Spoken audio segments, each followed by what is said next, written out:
Bismillahirrahmanirrahim. Assalamualaikum warahmatullahi wabarakatuh. Alhamdulillahirabbil alamin. Wa bihi nasta'in ala umuri dunya waddin. Wassalatu wassalamu ala asrafil mursalin wa ala alihi wa sahbihi wa man walah wa man tabi'ahum bi ihsan ila yaumil qiyamah. Peserta Kamusa yang dirahmati Allah Ta'ala, di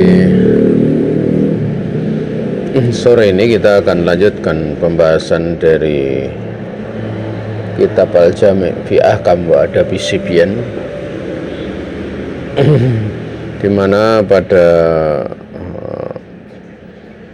pertemuan lalu kita sudah membahas dari bab keempat pada pasal ke-6, yaitu mengajari anak mengingat Allah Subhanahu wa Ta'ala.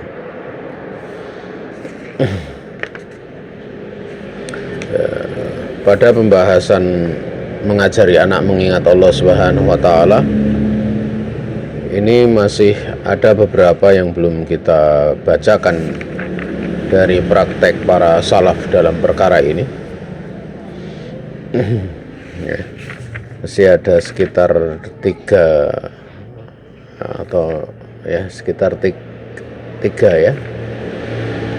riwayat. Kita baca qala Ibrahim an-Nakhai rahimahullahu ta'ala, kana ashabuna ya'murunana wa nahnu gilman idza awayna ila furushina an nusabbiha salasan wa salasin wa nahmadu salasan wa salasin wa nukabbiru arba'an wa salasin wa yaqra'una al-mu'awwidhatain.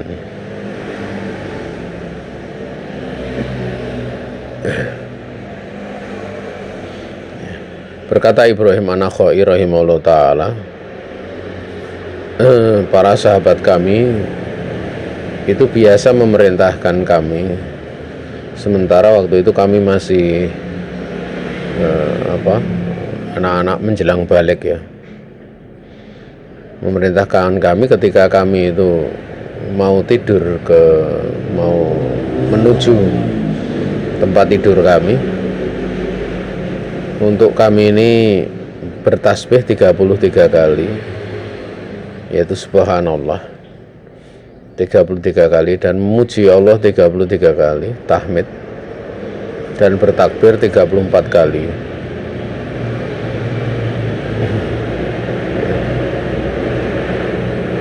Dan mereka biasa membaca juga, ya, mereka biasa pula membaca al-mu'awwidhatain, yaitu qul a'udzu birabbil falaq sampai akhir, dan qul a'udzu birabbin nas sampai akhir.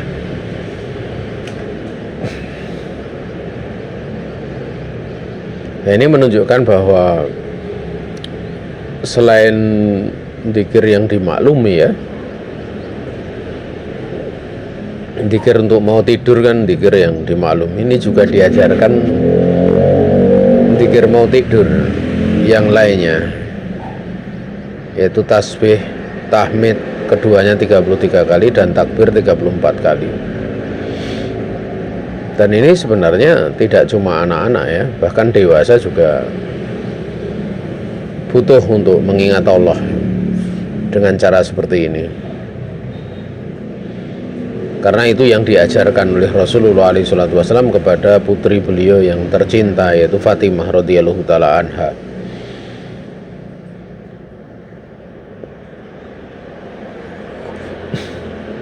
Dan amalan tersebut itu lebih baik, ya, lebih utama dibandingkan punya pelayan. Karena waktu itu Fatimah radhiyallahu taala anha menginginkan minta kepada Nabi untuk diberi pelayan, ya, semacam bahasa kita, ya, ART, ya, asisten rumah tangga, bahasa lain, ya, pembantu, helper gitu, yang sedang membantu tugas-tugas di rumah. Dan Nabi alaihi salatu wassalam beliau tidak memberikan pelayan, tapi memberikan amalan. Itu menunjukkan bahwa amal soleh itu lebih baik ya dibandingkan yang lainnya. Dan tidak mesti memberikan solusi, itu mesti solusi berupa harta ya, solusi berupa apa ya, kalau itu pelayan itu budak kan harta masuk yang dimiliki.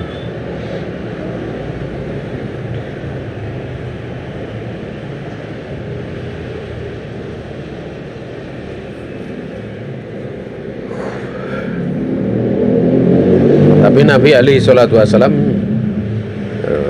memberi ilmu, makanya enggak layak ya kalau ada misalnya orang hutang gitu loh, punya hutang atau pengen berhutang gitu, kemudian dia dinasehati oleh saudaranya, mungkin saudara tidak mampu menghutangi atau gimana, kemudian kamu banyak-banyak istighfar misalnya gitu.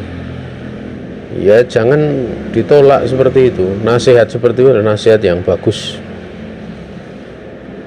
Ya pernah ada pula ya di grup, ya bukan di grup ya, di Japri kepada saya. Ya dia menceritakan ahwal mau usaha tapi tidak punya modal, mau hutang juga susah gitu loh. Dan dia bertanya kepada saya, solusinya apa gitu loh. Ya kalau saya kasih solusi, misalnya hutang kan saya nggak punya uang untuk menghutangi gitu loh. Dan kalau mau hutang kan tidak sama saya tentunya. Tentunya berhutang itu kepada orang yang punya kemampuan, kaya gitu, dan yang lain sebagainya. Taruh kata saya mampu menghutangi paling cuma sedikit, tidak bisa untuk modal usaha yang diinginkan, yang kadang butuh sampai jutaan atau bahkan puluhan juta.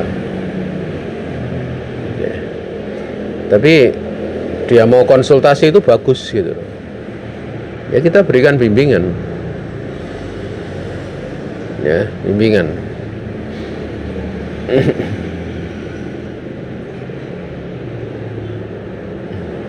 Tentunya bimbingan itu dengan ilmu gitu loh. Disampaikan dengan ilmu, bukan melampaui batas. Ya. Di antara bimbingan yang dicontohkan Nabi ya dzikir ini. Orang dia putri beliau butuh orang yang bisa membantu kegiatan beliau ngurusi rumah ya. Tapi beliau memberikan tasbih, tahmid dan takbir 33, 33 dan 34 sebelum tidur. Dan ini dipraktekkan pula oleh Ali gitu. Ali radhiyallahu taala anhu. Ya. Di saat Ali itu kedatangan seorang budak ya. Budak ini sedang melakukan mukatabah.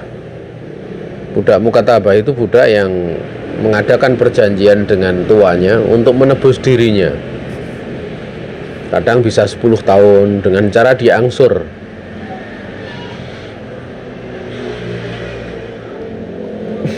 Dan nilainya itu biasanya besar. Maka Ali radhiyallahu ta'ala anhu beliau mengajari dzikir ini.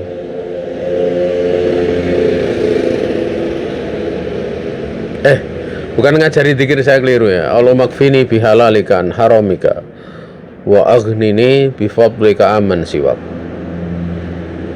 Ali mengajari doa itu, Allahumma kfini bihalalika an haramika wa aghnini bifadlika aman siwak. Ya seperti itulah jawaban dari orang-orang yang berilmu. Ya. Kadang kalau orang itu tidak bisa menghormati ilmu, ya kadang malah dia menyepelekan. Misalnya bertanya, oh, saya butuhkan bukan nasihat, yang saya butuhkan tuh uang gitu. Ya itu orang tidak paham tentang kemuliaan ilmu. Ya. Ya, kalau yang dibutuhkan uang ya tentunya bukan datang kepada ulama kan gitu. Kalau dia butuh uang, ngapain butuh pada orang berilmu? Harta, karena orang berilmu itu bukan tempatnya harta. Ya butuh uang ya datang ke orang kaya gitu, kan gitu harusnya. Ya.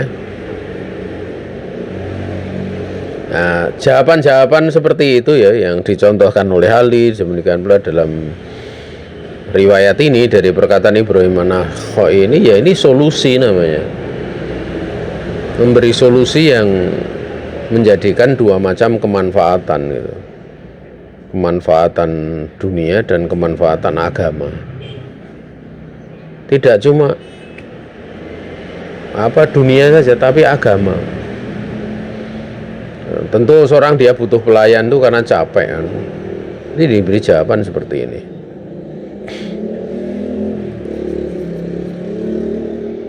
Kemudian qala Ibnu Adi aqbala alaina Dawud ibnu Abi Hindin faqala ya fatayan akhbirukum la'alla ba'dakum an yang tafi'a bih kuntu wa ana gulamun akhtalifu ila suq fa idzan qalabatu ila baiti ja'altu ala nafsi an adkurallah ila makanin kada wa kada fa idza balagtu dzalikal makana ja'altu ala nafsi an adkurallaha ta'ala ila makanin kada wa kada hatta atiyal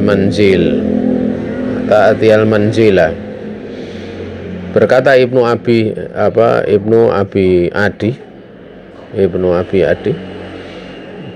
Dawud bin Abi Hindin itu menghadap kepada kami ya, sambil beliau berkata, wahai para pemuda, aku akan mengkabarkan kepada kalian, mudah-mudahan sebagian dari kalian bisa mengambil manfaat dengannya. Jadi beliau mau cerita gitu, saya itu waktu itu masih gulam sekitar balik ya, sekitar balik atau sebelumnya saya akhtalifu ila suq ya.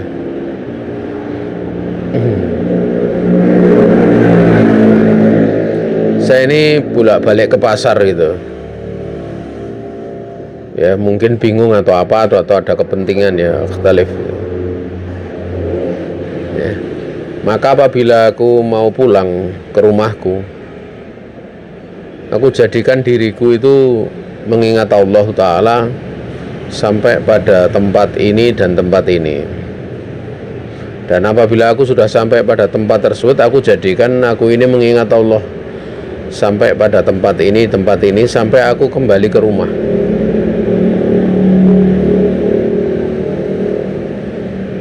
Ya. Kalau dari kisah riwayat ini atau dari kisah ini mungkin beliau menceritakan akhtalifu itu kan bolak-balik, mungkin bingung. Ini sampai pasar, pulangnya mungkin lupa jalan pulang atau bagaimana. Atau memang di situ akhtalifu itu ada kepentingan untuk bolak-balik ke pasar. Tapi makna yang pertama itu yang lebih dekat ya.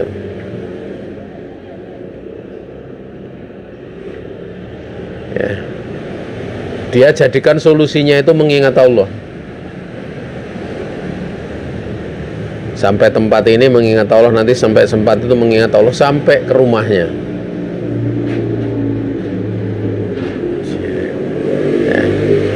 Ya ini ada pelajaran seperti ini ya. Kenapa?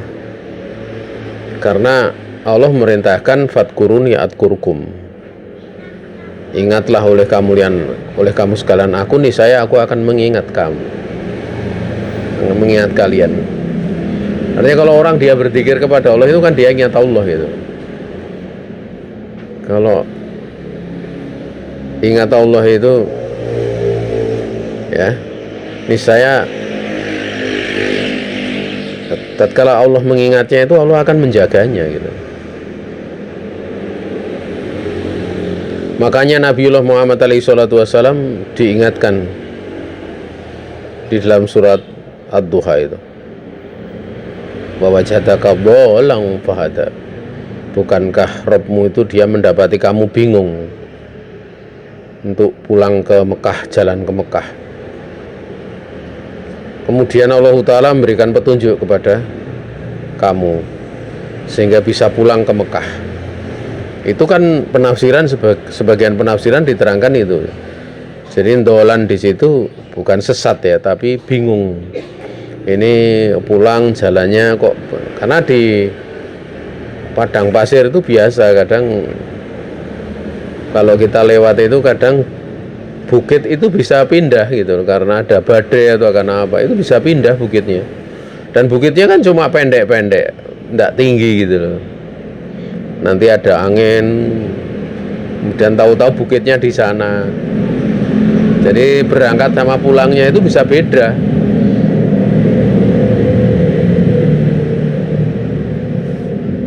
Ya, jadi maknanya bingung, dan bingung seperti itu tabiat ya, bukan sesat dalam arti agama gitu loh. Orang enggak tahu kebenaran bukan seperti itu gitu loh. Makanya dalam bahasa kita ada ungkapan malu bertanya sesat di jalan gitu. Ya itulah, maksudnya sesat itu dia bingung gitu loh, enggak tahu jalan, ini jalannya mana untuk balik. Dan itu sesuatu yang sifatnya tabiatan gitu. Seorang dia bingung jalan ke Jogja itu tidak mengurangi nilai keimanan dan tidak menjadikan dia punya kelebihan di dalam hal keimanan, karena sifatnya tabiat aja. Sifatnya tabiat saja. Ya. Yang menjadi syahid seperti ini ya, kalau anak-anak misalnya bingung, diajari untuk berzikir, jalan berzikir misalnya.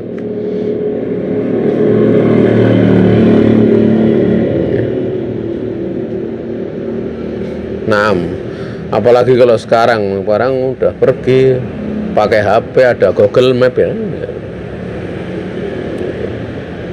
Tapi kadang ya orang zaman sekarang aja ya ada yang baca Google Map belum bisa gitu.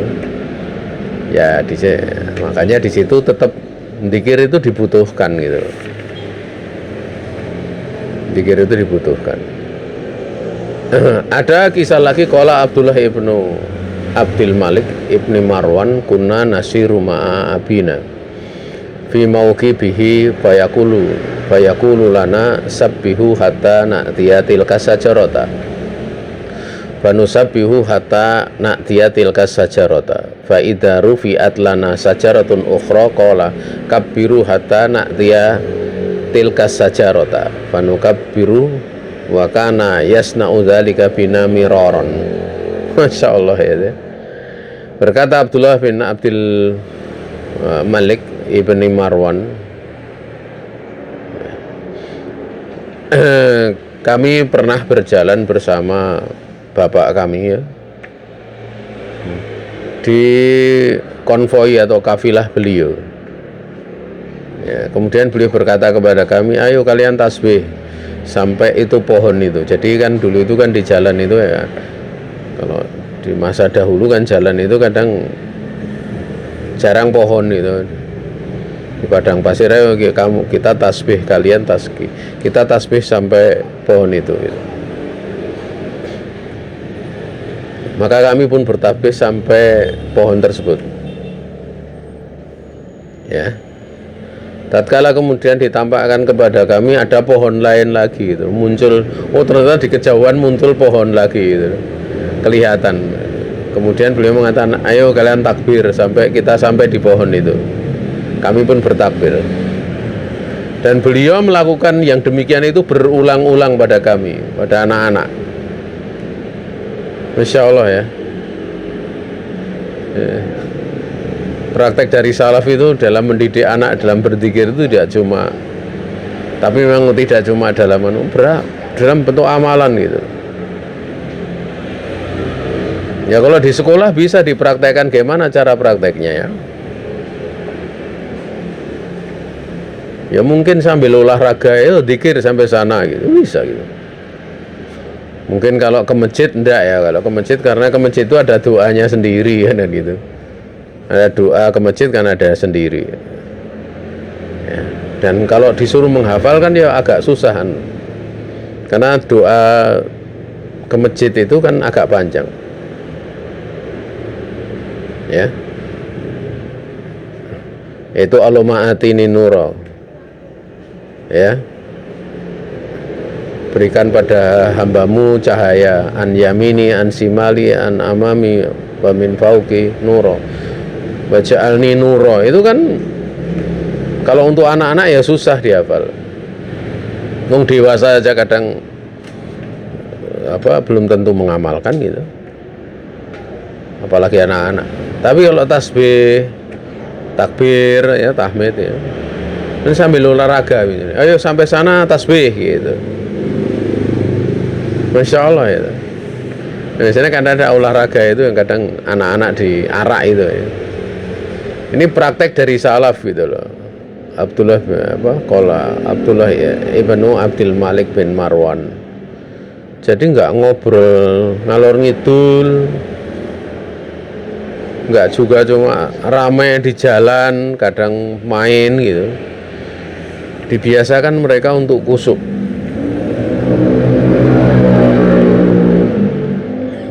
Itu bisa tatkala anak TK atau anak SD biasanya kan olahraganya itu kan nggak punya tempat olahraga, kadang jalan-jalan gitu.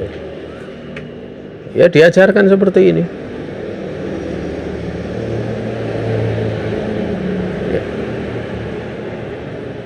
Ya, kalau dulu praktek yang pernah saya dapat ya dari guru-guru saya dulu, itu kadang sambil naik kendaraan umum itu beliau banyak berzikir, kadang dikeraskan sedikit sehingga kadang saya dengar gitu ya. Atau kadang dia sebutkan hadisnya gitu, kalau pas naik gimana, pas datar jalannya gimana, pas turun gitu. Itu disampaikan hadisnya, kemudian langsung beramal.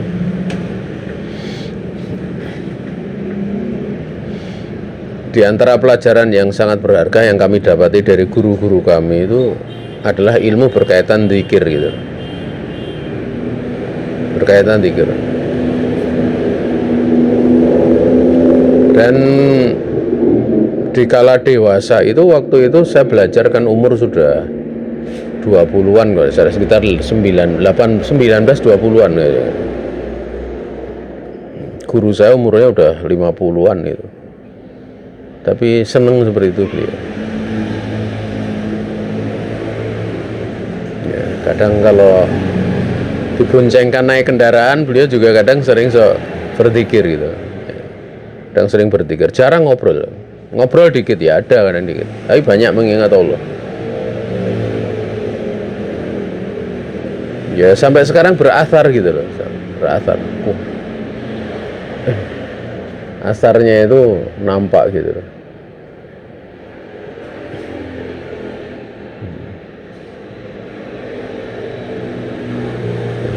Apalagi kalau diajarkan itu lebih lebih kecil lagi gitu.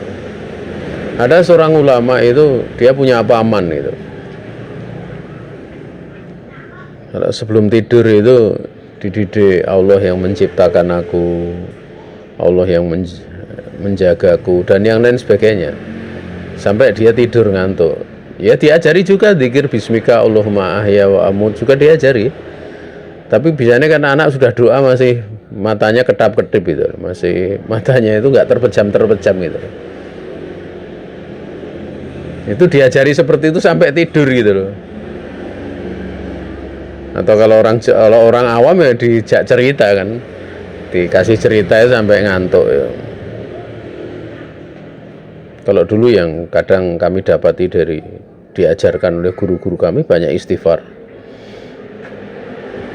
Ya, banyak istighfar, mengingat kematian, mengingat amalan yang sudah dilakukan, dosa-dosa itu seperti itu. Ya biasanya itu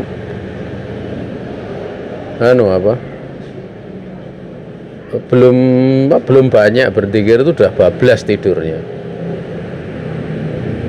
Ya. Apalagi kalau pas punya masalah besar ya gitu. Punya masalah besar itu kadang orang kan susah tidur.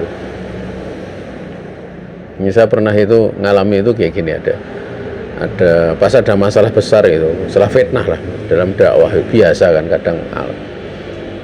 Habis ngisi kajian saya langsung tidur gitu. Ya saya cuma membaca beberapa, biasanya baca ayat kursi belum selesai aja udah tidur. Ya. Selain doa yang pendek gitu loh. Ya, enggak kemudian baca yang panjang-panjang itu enggak, paling ayat kursi itu ada. Itu sudah bablas gitu. Sudah tidur gitu. Nah, enggak tahu itu saya dibangunkan sama temen yang dia juga kena masalah, kena fitnah itu. Mungkin saking gembiranya ya dia itu. Karena masalah itu selesai itu tanpa diduga dan tanpa dinyana gitu loh. Saya tidur sekitar jam 10, dia bangunkan saya itu jam 11, saya masih ingat. Dia nggak bisa tidur katanya sampai dapat kabar masalah itu selesai. Itu dia bangunkan, saya bangun itu posisi masih mata itu belum lawan, itu langsung ditampakkan HP itu loh, ini ada berita bagus gitu. Dia lega, senang, bergembira. Dan dia cerita kalau ada masalah itu dia nggak bisa tidur, kadang sampai tidur jam 1 dan sebagainya. Ya, saya bilang ya gitu ada. Saya mau tidur lagi gitu. Ini tapi dia ngobrol dulu selesai. Kita bicara dulu, akhirnya bicara ngobrol ya, tidur lagi. Dan dia bertanya, kok mudah bisa tidur mudah walaupun ada masalah? Ya mengingat Allah itu menenangkan hati. Ya, menenangkan hati.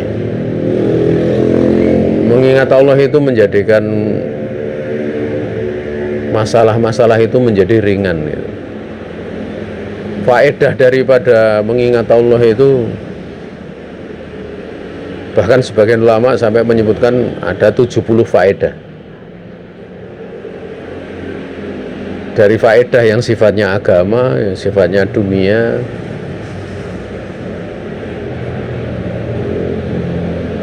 ya. Nah, ini kalau dididikkan pada anak itu Masya Allah itu. Sehingga nanti anak itu kalau misalnya kondisi apa yang diingat pertama Allah itu.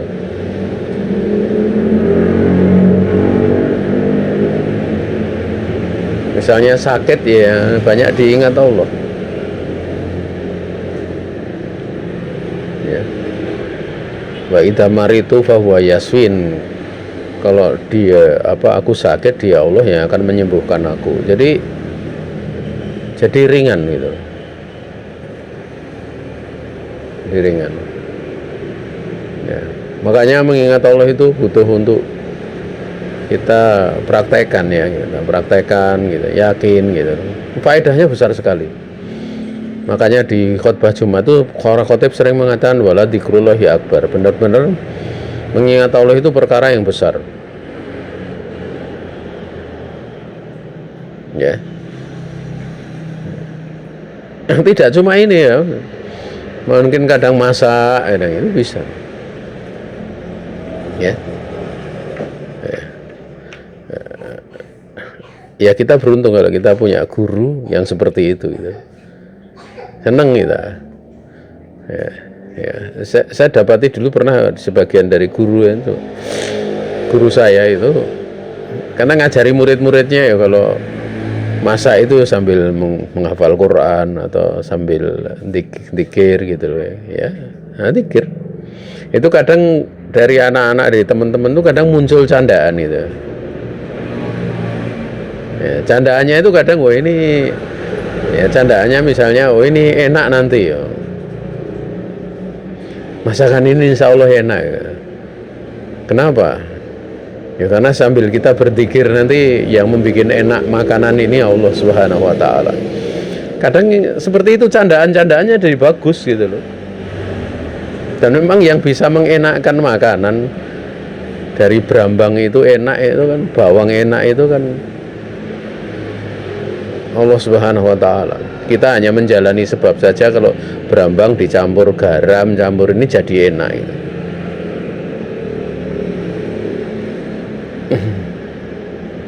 Kalau dari sebagian guru saya sampai kadang berdoa sambil masak itu, sampai berdoa ya mudah-mudahan ini barokah gitu, makanannya barokah, nanti dimakan oleh orang-orang yang bisa digunakan untuk bersujud mentaati Allah Subhanahu wa Ta'ala. Itu bukan pembatasan mesti seperti itu, bukan ya, karena kan tidak ada doanya di kala masak, tidak ada dikir.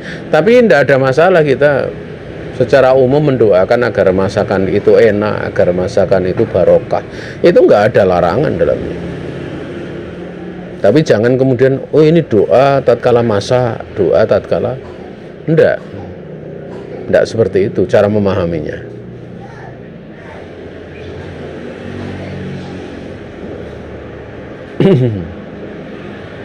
Termasuk pula kalau ada pakaian ya, coba kali ini ya.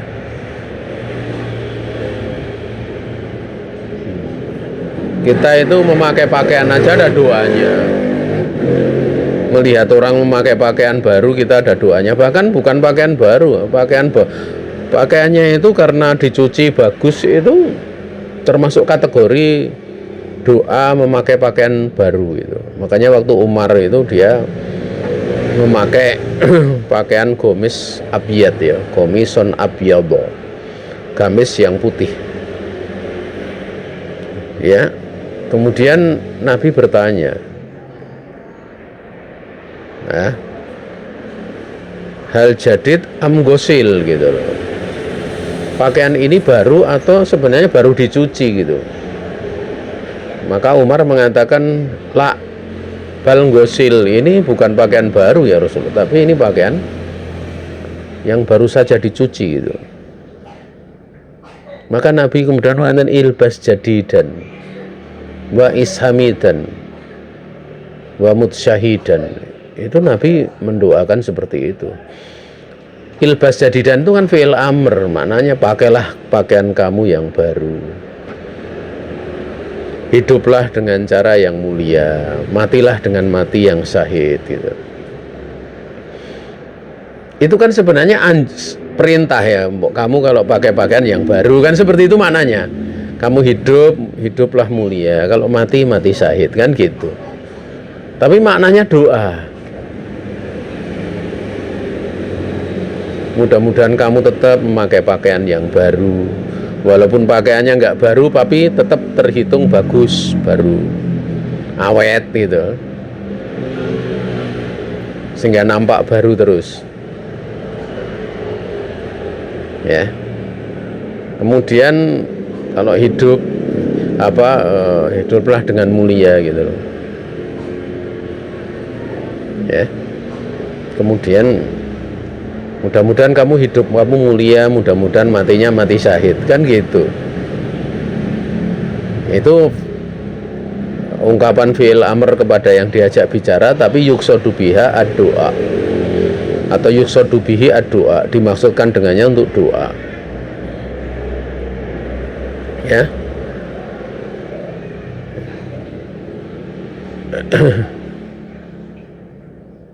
Ya, kalau kita misalnya pakai pakaian seperti itu misalnya ya, pakaian itu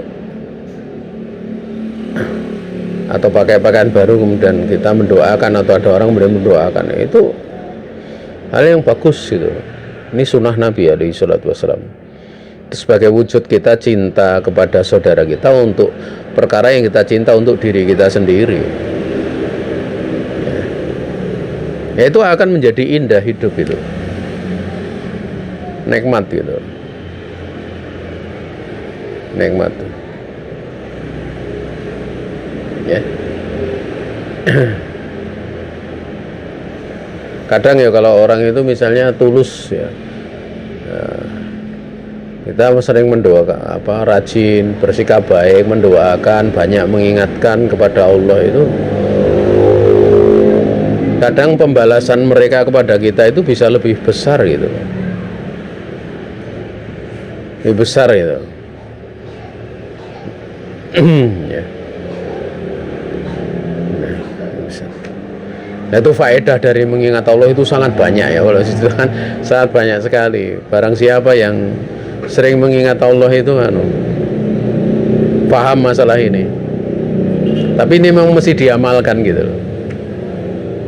Ya, nggak bisa hanya cerita, itu nggak bisa. Ya diamalkan gitu. Nah, ya. Dan kalau banyak mengingat Allah seperti itu, mudah untuk menangis, untuk berdoa juga mudah, untuk khusyuk gitu. Ya. Nah, ya ini bisa diamalkan sesuai dengan keadaannya ya.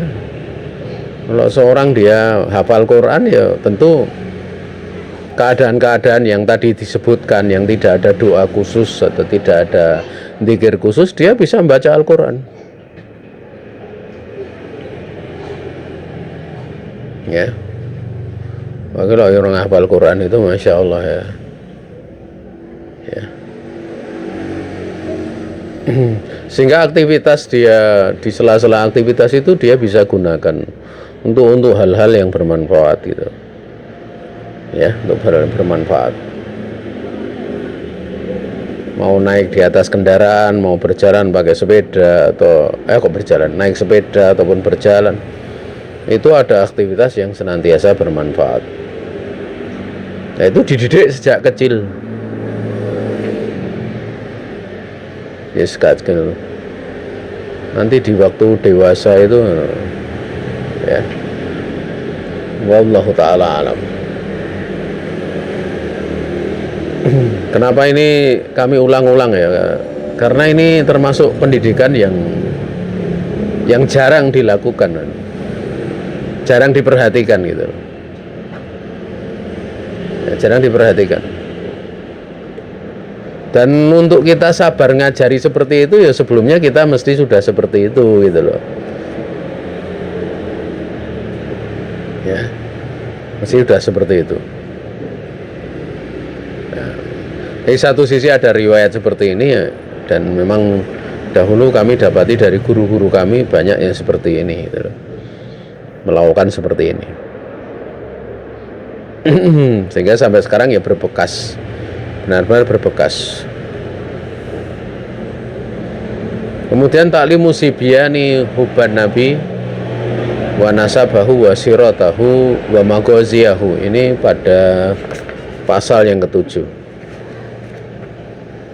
Pasal yang ketujuh, yaitu mengajari anak untuk mencintai Nabi, juga untuk mengajari anak nasabnya Nabi, kemudian perjalanan beliau, sirah perjalanan beliau, dan juga peperangan-peperangan yang dilewati oleh Nabi alaihi salatu wassalam. Di dalam kitab ini diterangkan min hadis salafi soleh ta'limu sibyanihim nasaban Nabi alaihi salatu wassalam wa maghaziyahu wa sarayahu hatta yansa'a as-sabi ala hubbin nabi wa atba'ihi wa yansa'a ala sajaati wal quwah. Termasuk dari sebagian bimbingan salafus soleh itu mengajarkan kepada anak-anak mereka itu cinta kepada, mengajarkan kepada mereka itu nasab Nabi, perang-perang yang dilalui oleh Nabi, dan juga pasukan-pasukan kecilnya, sehingga anak itu dia akan berkembang, tumbuh berkembang di atas kecintaan kepada Nabi dan para pengikutnya. dan dia juga tumbuh berkembang di atas sifat keberanian dan kuat. Karena perjalanan Nabi dan para sahabat itu perjalanan yang penuh ibroh. Beda kalau perjalanan kita itu, di antara ibrohnya sama enggak, ibrohnya sedikit ya. Banyak kan enggak bermutu yang kita lewati itu, kurang bernilai itu, banyak yang sia-sia. Tapi kalau para sahabat itu Masya Allah, ini bukan sekedar cerita dusta tanpa ada kenyataannya, tapi memang ini cerita asli gitu loh, kenyataan gitu loh, dan mengajarkan perjalanan Nabi, perjalanan peperangan yang dilalui oleh Nabi dan para sahabat ini kan memang sesuai dengan tabiat anak-anak ya. Anak-anak itu seneng cerita gitu, makanya mereka seneng kartun gitu. Cerita Ngapusi, Upin Ipin ya ditonton gitu loh, nggak ada maknanya.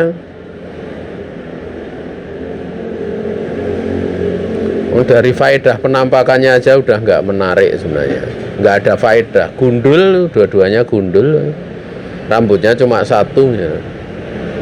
Ceritanya cuma ngalor ngidul, nggak kaluan. Mana pelajaran yang bisa diambil? Sudah nggak ada kenyataannya, cuma dihapusi. Tapi banyak anak-anak seneng. Dari cerita kartun dari zaman dulu sampai sekarang kan ada terus.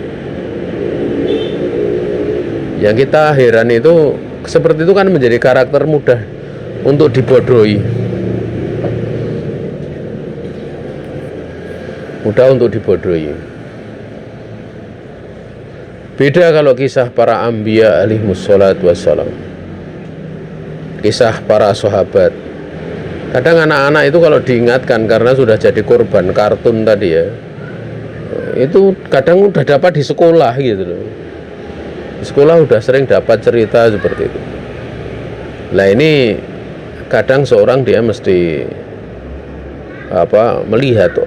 Kalau kita mau baca kisah-kisah yang bermanfaat itu banyak sekali bukunya berjilid-jilid. Seperti kisah para salaf, kisah para ulama, itu banyak sekali. Bahkan kisah lucu-lucu saja ada kok. Jadi ada seorang ulama itu nulis kisah yang lucu-lucu gitu. Tapi kejadiannya bukan tipuan, benar-benar terjadi gitu loh.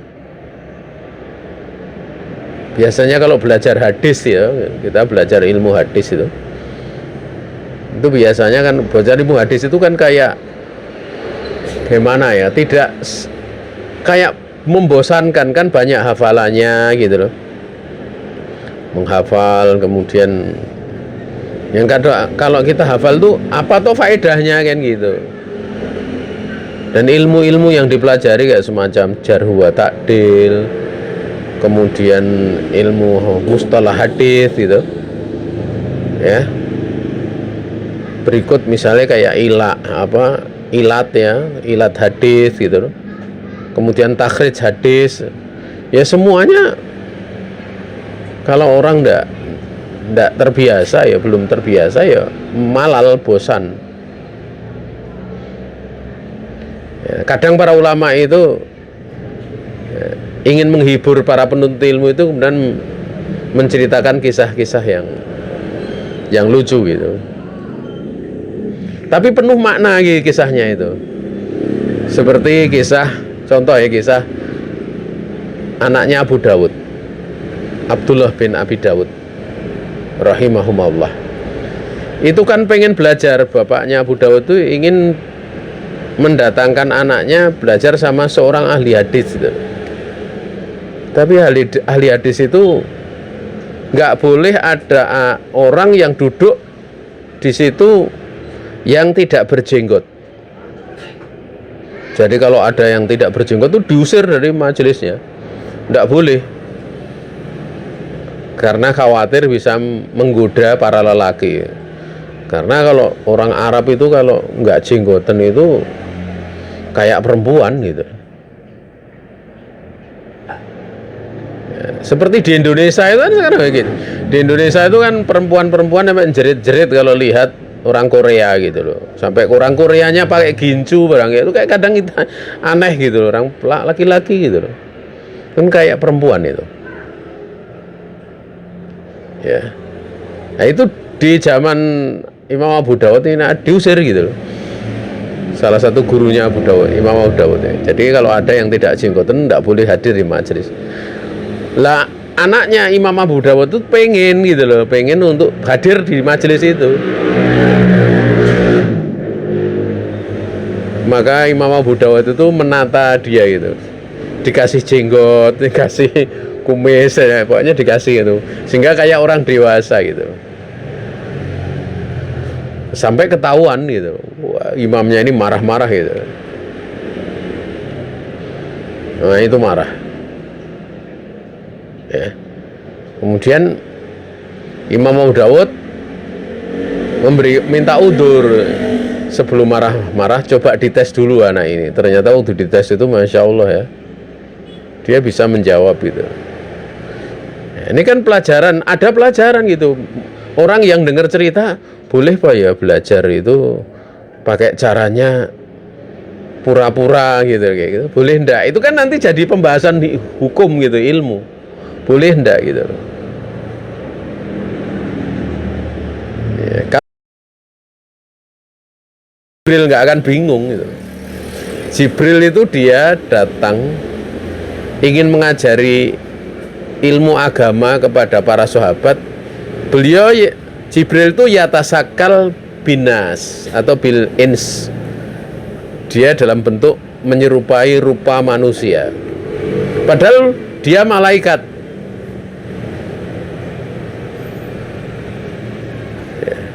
Ini kalau tinjauan itu. Kemudian tinjauan kedua, orang itu kalau punya hak,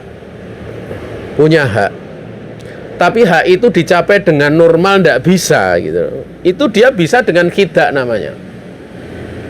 Khidak itu dengan akal-akalan gitu loh, dengan trik itu boleh. Ya. Makanya Nabi memperbolehkan seorang istri yang waktu itu nggak dapat nafkah layak dari suaminya, padahal suaminya mampu untuk mengambil uang belanja. Kan hukumnya mencuri seperti itu kan gitu.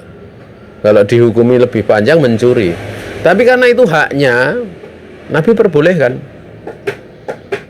Juga Allah memperbolehkan Nabi Yusuf alaihissalam ingin berdekatan dengan saudara kandungnya. Beliau ngetrik memasukkan piala itu ke dalam karung bawa atau tas ya kalau semua sekarang, barang bawaan dari saudaranya. Sampai kemudian setelah itu beliau menuduh bahwa mereka pencuri gitu loh. Sampai ditangkap, yang lain dilepas karena beliau ingin berdekatan. Nah kalau paham seperti itu tidak ada masalah. Makanya di antara para a'imah kita gitu loh, itu di antara bentuk tawaduknya mereka ya.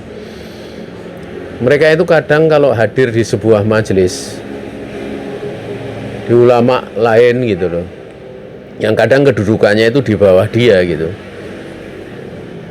dan tidak diketahui gitu. Dia nggak pernah mengenalkan diri gitu. Nggak mengenalkan diri saya imam ini enggak gitu. Dia duduk seolah-olah belum pernah mendengar hadis itu. Kalau itu kaitannya dengan mutawadi, memang tawadu. Sehingga karakternya jadi karakter seperti itu gitu. Kalau ini beda lagi sebenarnya, Pak. Seperti contoh ulama di masa kini itu, masa kita itu Syekh Utsaimin ya. Syekh Utsaimin itu salah satu ulama yang Masya Allah ya. Dari sisi ilmunya, dari sisi zuhudnya gitu. Bahkan beliau itu kalau tidur itu tidak di kasur ya, tapi di anyaman daun kurma itu. Dikasih ya semacam kayak apa ya, kayak kain gitu kayak.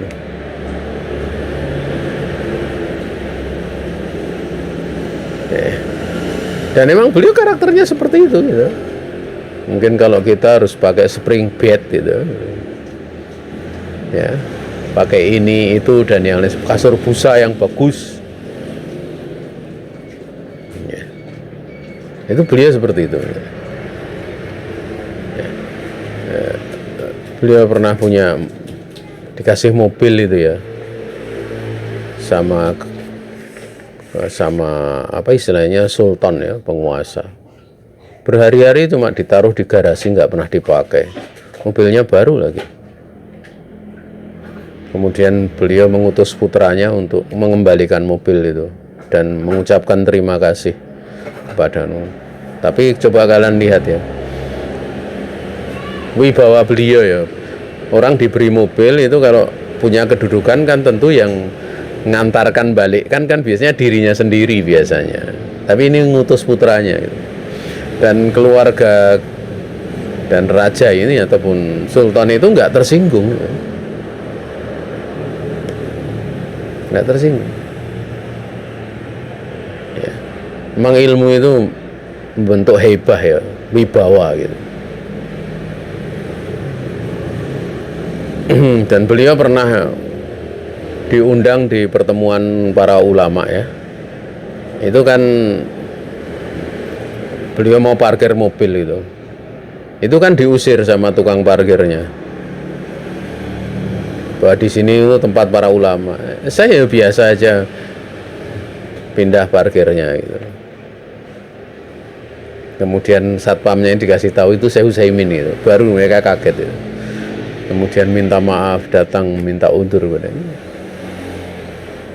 Ulama itu ndak ada istilah aji mumpung, itu ndak ada. Ilmu itu karakternya nggak bentuk aji mumpung itu. Tapi ilmu para ulama itu bentuk karakter untuk dia mutawaddi, untuk merendahkan dirinya di hadapan Allah, untuk dia menyayangi manusia, makhluk. Seperti itu. Nah, dan masih banyak contoh-contoh yang lain itu. Ini kisah-kisah seperti itu kan kisah yang penuh ibroh sebenarnya. Yang kadang ada yang terselip lucu juga ada gitu loh, lucu. Ada diskusi Ibnu Ayyas tuh yang banyak yang lucu gitu. Waktu beliau berada di hadapan Qadhi, waktu beliau membantah guru-guru dari ahli kitab itu, Masya Allah, anak kecil itu.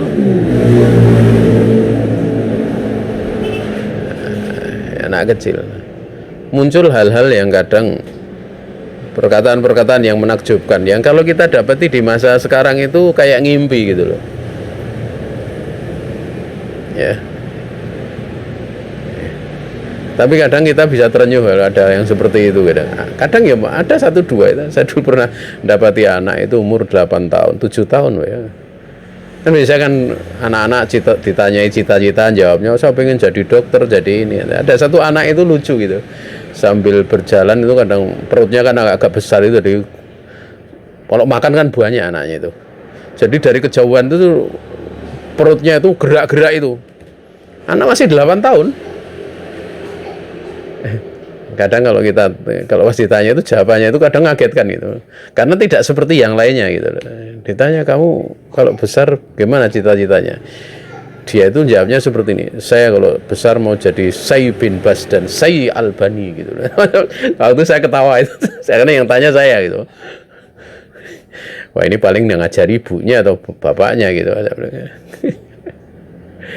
Kalau ngomong kayak gitu, jadi kadang saya tanya, kamu tahu bahwa siapa Syekh bin Baz? Dia tidak menggunakan Syekh, tadi Syekh. Kamu tahu Syekh bin Baz dan Syekh Albani itu siapa gitu? Dia ngomong, oh, itu ulama. Cuma kayak gitu. Tapi kita denger itu kita seneng gitu loh, hiburan gitu loh. Ya. Dan ya jadi jalurnya ke situ gitu. Jalurnya ke situ. Oh. Ya anak itu sekarang udah nggak jadi ustadz sekarang. Kalau ketemu ya saya kalau pas ketemu itu nggak tega mau mengingatkan waktu kecil itu, nggak tega. Tapi sebenarnya pengen kalau mengingatkan, di waktu kecil seperti ini gitu.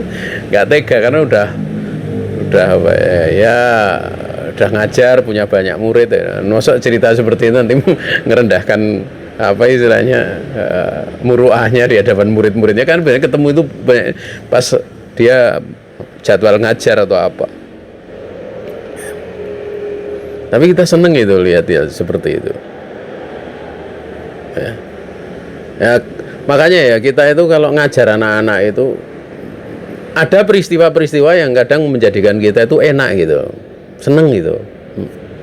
Apalagi kalau kita melihat perkembangannya sampai dia dewasa gitu, Masya Allah.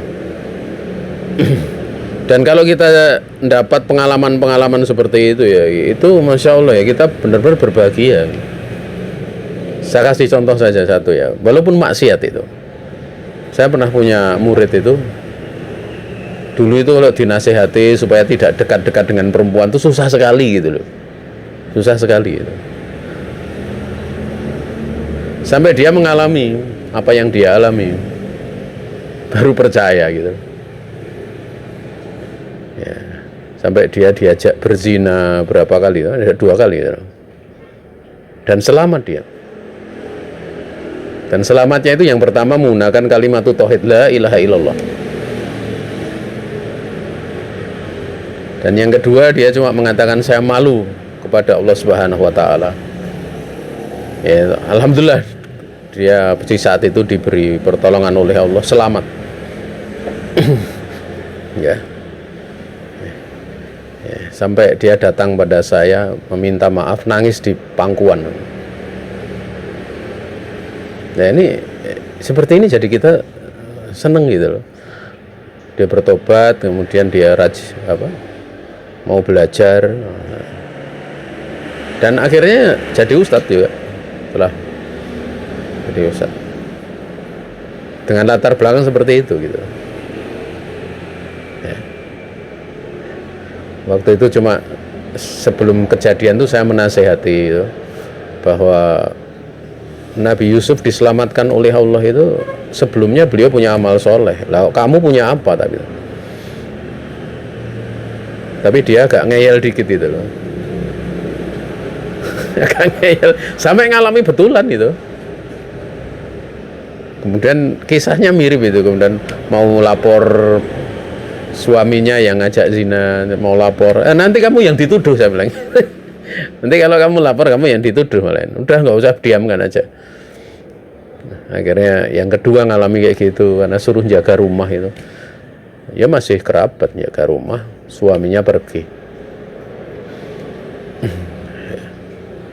Kalau yang pertama kan pakai kalimat la ilaha illallah sambil getak gitu. Oh, alhamdulillah dia kuat tuh. Langsung la ilaha, langsung dia pergi keluar lari.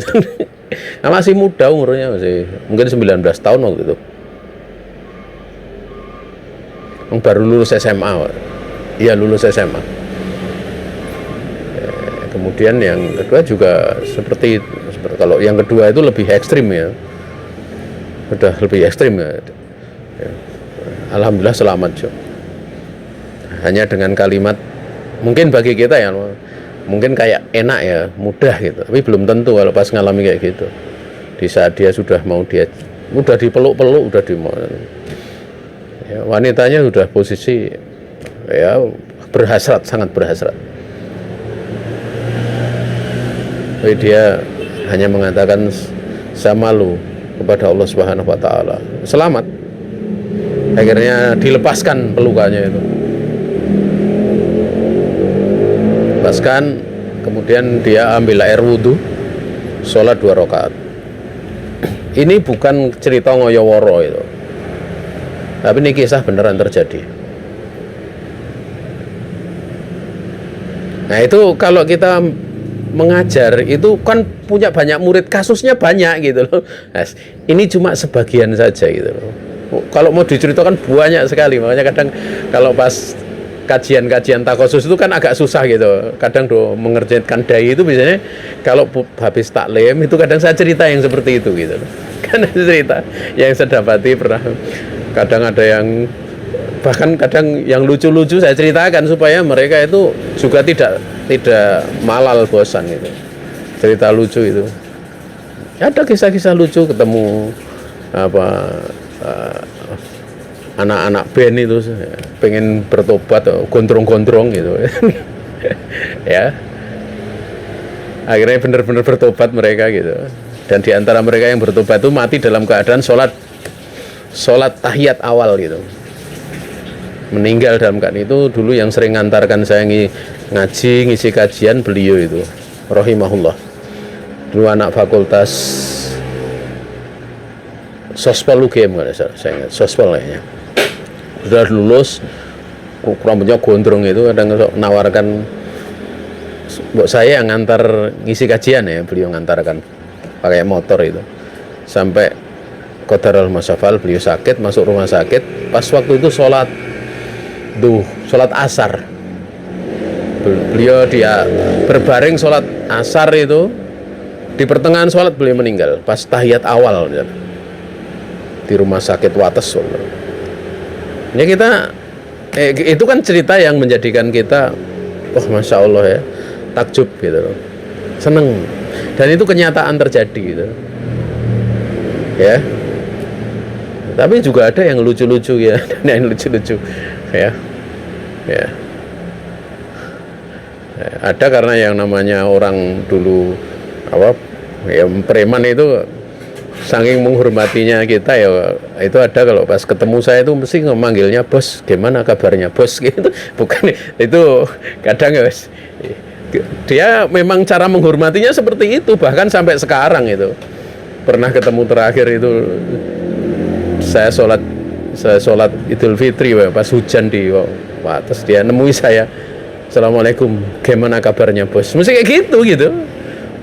Tapi sekarang rambutnya udah nggak gondrong kayak preman dulu ya, enggak. Itu satu-satunya dari orang yang belajar sama saya kemudian manggilnya kayak gitu.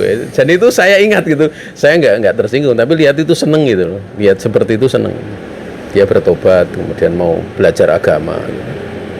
Walaupun akhirnya nggak ikut manhaj ini, dia jadi orang awam gitu, orang awam tapi rajin ke masjid, rajin sholat jamaah. Hati ini diajak, dia belum bisa nerima gitu, tapi nggak sama saya masih kalau ketemu masih itu diantaranya. Dan yang lainnya cerita bahkan cerita yang mengenaskan juga ada, yang diperkosa sampai hamil, diincar sama seseorang sampai nikah, sampai futur nggak jilbaban, hilang, dulu pakai jubah pakai ini sampai hilang. Itu pun saya dapat, itu ada, itu cerita yang mengenaskan itu. Ada yang dulu kena narkoba, jadi waktu bertobat itu masih masih kadang kumat gitu. Itu anak perempuan ya, biasanya bagian dahinya dibenturkan ke tembok itu, keluar darah, dihisap itu karena sudah ketergantungan. Ya itu benar-benar ya, kita kalau lihat seperti itu ya kita hanya bisa mohon pertolongan kepada Allah.